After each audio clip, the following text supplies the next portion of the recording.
Hello viewers, welcome back to another video.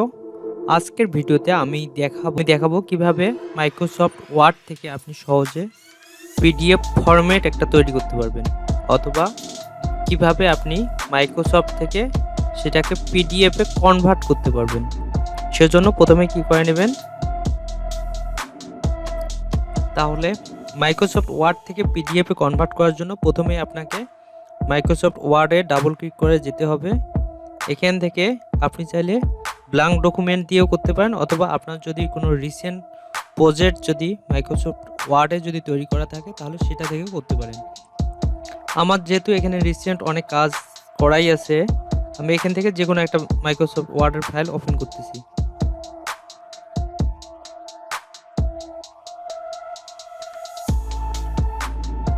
তাহলে এই ফাইলটা থেকে আমি যদি এখন পিডিএফে যদি এটাকে কনভার্ট করতে চাই, সেক্ষেত্রে আমাকে কি করতে হবে, আমার এটা মাইক্রোসফট ওয়ার্ডেই কিন্তু এখন আছে।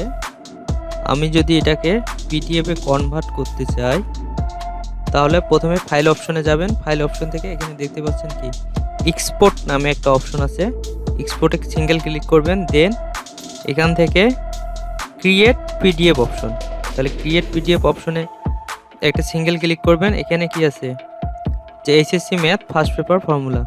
এখানে কিন্তু সেভ অ্যাজ টাইপ কি পিডিএফ ফরম্যাটে করবেন নাকি এক্সপিএস ডকুমেন্ট ফরম্যাটে করবেন, না আপনি যে কোনো একটা ফরম্যাটেই এই ফাইলটাকে এখন সেভ করতে পারবেন।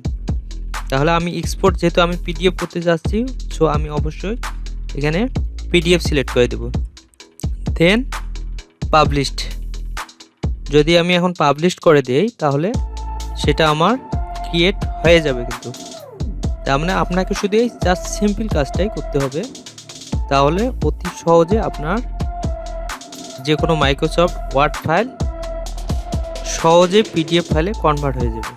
তাহলে এই যে এখান থেকে দেখতে পাচ্ছেন কি আমার যে মাইক্রোসফট ওয়ার্ড ফাইলটা ছিল সেটা এখন পিডিএফে কনভার্ট হয়ে গেছে।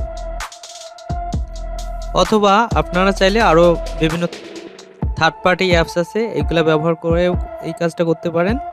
তবে যেহেতু মাইক্রোসফট ওয়ার্ড থেকে পিডিএফ কনভার্ট করা অনেক সহজ, সেহেতু আমি সাজেস্ট করব যে আপনারা মাইক্রোসফট ওয়ার্ড থেকে সহজে এই কাজটা করে নেবেন। বেকার অতিরিক্ত ঝামেলার যাওয়ার কোনো দরকার নাই।